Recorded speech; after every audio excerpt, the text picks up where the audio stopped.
నమస్తే, welcome to mirror TV. నేను పవన్. ప్రస్తుతం మనతోని మన్నే కృష్ణ గారు ఉన్నారు. ఏదైతే దావోస్కి సీఎం పర్యటన ముగించుకొని ఈరోజు ఇండియా రావడం జరిగింది. అయితే 1,78,950 కోట్లకు పైగా పెట్టుబడులు తీసుకొచ్చినామని ఒకవైపు కాంగ్రెస్ పార్టీ చెప్తుంది. బీఆర్ఎస్ పార్టీ మాత్రం ఎక్కడ కూడా వాస్తవాలు కావు, వాళ్ళు తీసుకొచ్చిన వాస్తవాలని చెప్పేసి మనకు మన్నే కృష్ణ గారు ఇందాక ముందు ప్రెస్ మీట్ పెట్టి చెప్పడం జరిగింది. మాట్లాడే ప్రయత్నం చేద్దాం. సార్ చెప్పండి, ఏంటి అంత పెద్ద ఎత్తున ఒకవైపు జేఎస్డబ్ల్యూ మీద కావచ్చు, ఊబర్ మీద కావచ్చు, గోడి ఇండియా పైన పెద్ద ఎత్తున వాస్తవాలను ఎందుకు స్టేట్మెంట్ ఇవ్వడం వచ్చిందంటే ఏం చెప్తారు? అంటే నంబర్ 1 గోధి ఇండియాది లాస్ట్ టైమే మేము చెప్పినాం. దాని ఫైనాన్షియల్స్ కేవలం 27 లక్షల రూపాయలు మాత్రమే. మరి అట్లాంటి గోధి ఇండియా సంస్థ 8,500 కోట్లు పెట్టుబడి పెడుతుంది అని ప్రకటించారు. ఏమైనాయి? ఇలా మేము అదే అడుగుతున్నాం. నువ్వు 1,78,000 కోట్లు ఇవాళ ఒప్పందాలు ఇవాళ చేసుకొని వచ్చినావు అని చెప్తే నీ బట్టి విక్రమార్క గారే నంబర్ 1 ఏమని అంటున్నారు, ఇవి ఒప్పందాలు మాత్రమే, ఇవి పెట్టుబడులు కాదని. మేము అదే అడుగుతున్నాం.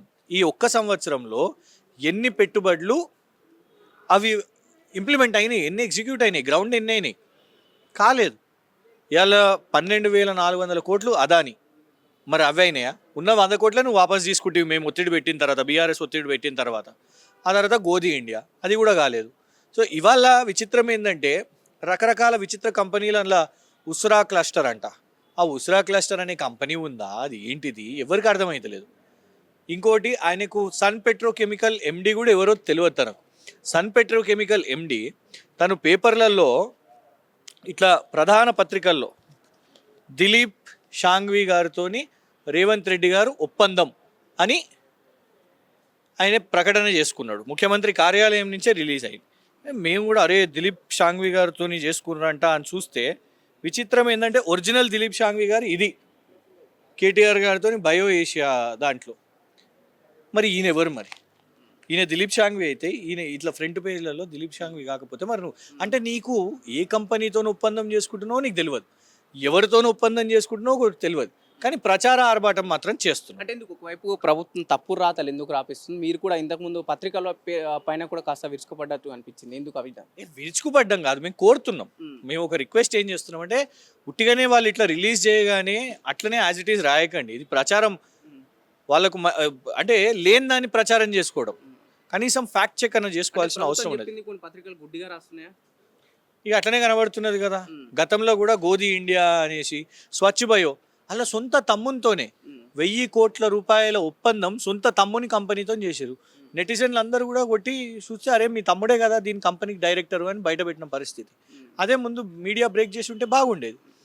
కేవలం అది ఒకటే కాకుండా వాల్ష్ కర్రా అనే ఒక సంస్థ, అసలు కోన్ కిస్కా సంస్థలను కొన్నిటిని తీసుకొని వచ్చి ఇగో 800 కోట్లు, ఇగో ఈ కోట్లు అనేసి ఉట్టిగా ప్రకటన మాత్రమే. గతంలో ఫినిక్స్ సంస్థ ఎన్నికల ప్రచారంలో ఎట్లా వాడుకున్నారంటే ఇది కేసీఆర్ గారు కుటుంబానికి చెందింది, వీళ్ళ మీద సిబిఐ దర్యాప్తులు చేపిస్తాం, బొక్కలేస్తా అని ఉత్తమ్ కుమార్ రెడ్డి గారు చెప్పి ఇలా దావోస్లో నువ్వు అదే ఫినిక్స్తో 250 కోట్లు ఎట్లా చేసుకుంటావు? మరి నువ్వు ప్రజలను మోసం చేసినట్టే ఇవాళ కూడా మోసం చేస్తున్నావు. మేము ఒకటే demand, single point demand, white paper release చేయండి. 40,000 కోట్ల రూపాయలు వచ్చింది అని నువ్వు అంటున్నావు, 40 పైసలు కూడా రాలేదని మేము చెప్తున్నాం. ఆ 40,000 కోట్ల పెట్టుబడులు ఎక్కడ జరిగినాయి, ఎంతమందికి ఉద్యోగాలు వచ్చినాయి, నువ్వు అవన్నీ లెక్కతో సహా శ్వేతపత్రం రిలీజ్ చేస్తేనే అప్పుడు నీ ఈ 1,78,000 నమ్ముతారు, కానీ లేకపోతే నమ్మేటట్టు లేరు. అంటే ప్రధానంగా ఆరోపిస్తుంది అంటే ఈ బీఆర్ఎస్ పార్టీ 10 ఏళ్ళలో ఎటువంటి ఉద్యోగాలు ఇవ్వలేరు, మేము వచ్చిన సంవత్సరంలోనే వాళ్ళు ఇవ్వని దానికన్నా మేము డబుల్గా ఇచ్చామంటున్నారు. ఏది 50,000 ఉద్యోగాలు మా ప్రభుత్వంలో నోటిఫికేషన్ వచ్చినాయి, దాని పరీక్షలు పూర్తయినాయి, దాని సర్టిఫికేట్ వెరిఫికేషన్ అయిన తర్వాత నువ్వు నీ పార్టీ నాయకులతో కేసులు వేయించి ఆపిచ్చినావు. నువ్వే అప్పుడు పరీక్షలు కావద్దు అని ఆపిచ్చి ఇప్పుడు మీరు ప్రభుత్వంలోకి వచ్చిన తర్వాత మేము అవన్నింటినీ కండక్ట్ చేసిన తర్వాత నువ్వు ఫోటో దిగి నువ్వు వాళ్ళు చెప్తున్నావు. నీలో నిజంగానే చిత్తశుద్ధి ఉంటే నీ రాహుల్ గాంధీ గారు వచ్చి బిర్యానీ తిని అశోక్ నగర్ యువతతో అందరూ కూడా హామీ ఇచ్చిరుగా సంవత్సరానికి 2 లక్షల ఉద్యోగాలు. చలో 0 నుంచి స్టార్ట్ చేసి చెప్పి సంవత్సరంలో నువ్వు 2 లక్షల ఉద్యోగాలు ఇచ్చినావా? దమ్ముంటే నీకు రోషమే ఉంటే నువ్వు ఈ 50,000 ఉద్యోగాలను పక్కన పెట్టు. నీకు రోషం ఉంటే రేవంత్ రెడ్డి నువ్వు ఎన్ని ఉద్యోగాలు ఇచ్చినావు నీ లెక్క నువ్వు చెప్పుకో. అది ఇవ్వకుండా ఇవ్వలేదు కదా. 50,000 ఉద్యోగాలు కేసీఆర్ గారి ప్రభుత్వందే, అది పక్కన పెడదాం. పోనీ నువ్వు ఈ 40,000 కోట్లకి వెళ్ళానా నిజంగానే నువ్వు అన్నట్టు పెట్టుబడులే అయితే మరి ఉద్యోగాల ఉపాధి కూడా కావాలి కదా. ఎన్నైనాయో లెక్క చెప్పు. అదానీది అయిందా? గోధి ఇండియాది అయిందా? ఇంకెవరిదన్నా అయిందా? జేఎస్డబ్ల్యూది అయిందా? కాలేదే. సో లేని అబద్ధాలను ప్రచారం చేసుకొని చెప్పి వాళ్ళకున్న కొంత భజన బ్యాచ్ను ఇప్పుడు అధికారంలో ఉన్నారు కాబట్టి హోర్డింగ్లు గీడింగ్లు వేసేసుకొని ఇదంతా వచ్చినాయి అని అన్నట్టే, కానీ ప్రజలు నమ్మేటట్లు లేరు. అది మనం ఇవాళ గ్రామ సభల్లో చూస్తుంటే తెలుస్తున్నది. ఇవాళ కాంగ్రెస్ నాయకులను ఎట్లా ప్రశ్నిస్తున్నారో, వాళ్ళు చెప్పిన హామీలు, వాళ్ళు చెప్పిన గ్యారెంటీలను ఎట్లా ఇవాళ నిలదీస్తున్నారో గ్రామ సభల్లో కనబడుతున్నది. నిజంగానే రేవంత్ రెడ్డికే చిత్తశుద్ధి ఉంటే, దమ్ముంటే నువ్వు గ్రామ సభల్లో పో చూద్దాం, ప్రజలను ఎదుర్కో చూద్దాం. ప్రజలు ఎక్కడ చూసినా గ్రామ సభల్లో ఆనందంగా ఉన్నారు. వాళ్ళకి వచ్చిన పథకాలను లబ్ధి పొందుతుళ్ళు. కేవలం బీఆర్ఎస్ పార్టీ అబద్ధపు ప్రచారం చేస్తుందని ఎక్కడ చూసినా అదే చెప్తున్నారు వాళ్ళు. బీఆర్ఎస్ పార్టీ చేసిందే అనుకుందాం, అది సోషల్ మీడియాలో చెప్తుంది కావచ్చు, కానీ మాట్లాడుతున్న ప్రజలు మనం చూస్తున్నాం కదా. ఒక్కొక్క ఎమ్మెల్యే ఎట్లా తిరగబడుతున్నారో. రాజేందర్ రెడ్డి గారు ఎమ్మెల్యే గారు, వారు మీరెవ్వరు కూడా రేషన్ కార్డుల గురించి మాట్లాడొద్దు, ఇంద్రమ్మ ఇళ్ళ గురించి మాట్లాడొద్దు అంటే అర్థం ఏందన్నట్టు మాట్లాడుతున్నారు అన్నట్టుగా ప్రజలు. ఇవాళ ఆ స్థాయిలో పోలీస్ బందోబస్తును పెట్టుకొని గ్రామ సభలు కాదు పోలీస్ సభలు చేసుకుంటున్న పరిస్థితి అంటే బీఆర్ఎస్ చెప్తేనే అంతమంది ప్రజలు రాష్ట్ర వ్యాప్తంగా తిరగబడతారా? ఏ జిల్లాలో లేదు ఇవాళ? ప్రతి ఒక్క జిల్లాలో ఇవాళ తిరుగుబాటు అనేది ఉన్నది. ఎన్నెన్నిసార్లు ఫామ్లు నింపుకుంటావా? ప్రజాపాలన ఫామ్స్ అని అన్నావు, కులగణన అన్నావు. అసలు కులగణన గురించి ఎవరైనా పట్టించుకుంటారా? ఇవాళ జనవరి అయిపోతుంది, ఎప్పుడో నవంబర్లో అయిపోతా అని మీరు రాహుల్ గాంధీకి చెప్పినావు. నువ్వు రాహుల్ గాంధీ ఇక్కడికి వచ్చిపోయింది, డిసెంబర్ అయిపోయి జనవరి అయిపోయి, దాని సంగతి ఏంది? దాన్ని అక్కడనే మధ్యలో వదిలేసినావా? అది ఫ్లాప్. అది అంటే ప్రతిసారి డేటా డేటా డేటా, అందరి ఫోన్ నంబర్లు కావాలి, అన్నీ ఇది కావాలి. ఇప్పుడు మళ్ళీ డేటా ఎందుకు? మోసం. నిజంగా కూడా రాష్ట్ర ప్రభుత్వంలో ఇవాళ ఎవరన్నా బాగుపడ్డరా ఈ రాష్ట్రంలో అంటే కేవలం జిరాక్స్ సెంటర్లు మాత్రమే. ఎందుకంటే తాపకు ఒకసారి ఈయన ఫామ్ అంటుండు కాబట్టి జిరాక్స్ల మీద జిరాక్స్లు, జిరాక్స్ల మీద జిరాక్స్లు, ప్రజలు ఊరికి అప్లికేషన్ ఫామ్లు పెడుతున్నారు కాబట్టి వాళ్ళు ఒక్కరు బాగుపడ్డారు కావచ్చు, కానీ ప్రజలు మాత్రం ఇబ్బంది పడుతున్నారు. ఆ తిరుగుబాటు మన గ్రామ సభల్లో చూస్తున్నాం. అన్న ఫైనల్ ఒకటి చెప్పండి, గ్రామ సభలు కేవలం పంచాయతీ ఎలక్షన్స్ కోసం కాంగ్రెస్ పార్టీ చేపిస్తున్న సర్వే అని చాలా వరకు అంటుంది. ఇంతవరకు నిజం? డెఫినెట్గా అది కూడా ఒకటి ఉంది. ఇవన్నీ కూడా ఇంకోటి ఏంటంటే డైవర్షన్ కూడా. ఆ డైవర్షన్ ఏంటంటే టైం బై చేయడానికి. ఇగో రేపిస్తున్నా. పోయిన జనవరిలో ప్రజాపాలన వచ్చింది, సంవత్సరం అంతా ఏం చేయలే. ఇగో కులగణన. ఎందుకు కులగణన అంటే మళ్ళీ మీ డేటా కావాలి, మీకు ఎవరెవరికి ఏమేమి పథకాలు ఇవ్వాలనో ఇది అనేసి అది అయిపోయింది. ఇప్పుడు మళ్ళీ గ్రామ సభల్లో మళ్ళీ ఫామ్స్, మళ్ళీ పథకాలు.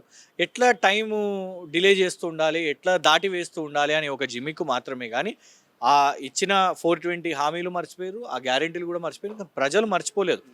మనకి ఇలా గ్రామ సభలతో ఒకటి అర్థమైపోయిందంటే ప్రజలు రేవంత్ రెడ్డిని నమ్మిరు, రేవంత్ రెడ్డి వాళ్ళని మోసం చేయడంలో సక్సెస్ అయ్యిండు. కానీ ఇప్పుడు అదే చైతన్యవంతమైన తెలంగాణ ప్రజలు నిలదీస్తున్నారు, ప్రశ్నిస్తున్నారు. ఫైనల్గా ఒక క్వశ్చన్, కేటీఆర్ ఐటీ ఎంప్లాయీ, అందుకే దాని మీద ఒక అవగాహన ఉంది. నేను ఆ పొలిటీషియన్ పాలసీ మేకర్ మీద నాకు అవగాహన ఉంది, అన్ని విషయాలు తెలియాల్సిన అవసరం లేదని దావోస్ వేదికగా రేవంత్ రెడ్డి చేసిన స్టేట్మెంట్ని ఎలా చూడొచ్చు? లేదు, దానికంటే తీవ్రంగా ఆయన మాట్లాడింది ఏంటంటే కేటీఆర్ ఒక ఐటీ ఎంప్లాయీ, ఆయన వర్కర్ మాత్రమే, ఆయన ఎంప్లాయీ మైండ్ సెట్ అని అన్నారు కదా. అది కేవలం కేటీఆర్ గారిని కాదు, మీరు ప్రపంచ స్థాయిలో ఉన్న ఐటీ ఎంప్లాయీస్ని చిన్న చూపు చూసినట్టు అనిపించింది. లీడర్సు అంటే ఏం స్పెషల్ కొమ్ములు ఏమి ఉండవు. నువ్వు అంటే విద్యావంతులను కించపరుస్తున్నావా? వాళ్ళకి రాజకీయాల్లో చోటు లేదని అంటున్నావా? నంబర్ 1. ఇంకోటి, ఎంతోమంది బిజినెస్ లీడర్స్ ఉన్నారు, సత్య నాడెల్లా కానివ్వండి, ఎలాన్ మస్క్ కానివ్వండి, నీ రాహుల్ గాంధీ కూడా ఈ వాజ్ ఎ టెక్కీ, ఎంపీ అవ్వకముందు. కేటీఆర్ గారు కూడా గర్వంగా చెప్తున్నారు, అవును నేను టెక్నాలజీ దాంట్లో పనిచేసినాను, తప్పేమున్నది. కానీ నువ్వు ఇవాళ రాత్రింపగలు ఈ దేశ నిర్మాణంలో వ్యవసాయ రంగంతో పాటు టెక్నాలజీ రంగం కూడా చాలా కీలకంగా ముందుకు పోతుంది. అందుకే కదా మనం డిజిటల్ ఇండియా అని అనుకుంటున్నాం. అట్లాంటి టెక్కీస్ని కించపరిచింది చూడండి రేవంత్ రెడ్డి గారికి. దీన్నే అహంకారం అంటారు. రేవంత్ రెడ్డి గారు ముఖ్యమంత్రి కుర్చీలో కూర్చున్న తర్వాత అహంకారం మితిమీరిపోయింది. నువ్వు తెలంగాణలో ఉండి ఇట్లా మాట్లాడతావే అనుకుంటే ప్రపంచ స్థాయిలో కూడా పోయి ఇజ్జత్ తీస్తున్నావు. పోయినసారి డావోస్లో పోయి న్యూక్లియర్ చైన్ థియరీ అని జోక్ అయినావు. ఇప్పుడు ఇట్లా ఐటీ ఎంప్లాయీస్ అనేసరికి అరే ఈయనే ముఖ్యమంత్రి, ఏం మాట్లాడాలనో ఏ వేదిక మీద ఎట్లుండాలనో ఈయనకు అవగాహన లేదా అని ఇవాళ సిగ్గుగా చూస్తున్నారు తెలంగాణ ముఖ్యమంత్రి రేవంత్ రెడ్డి గారిని.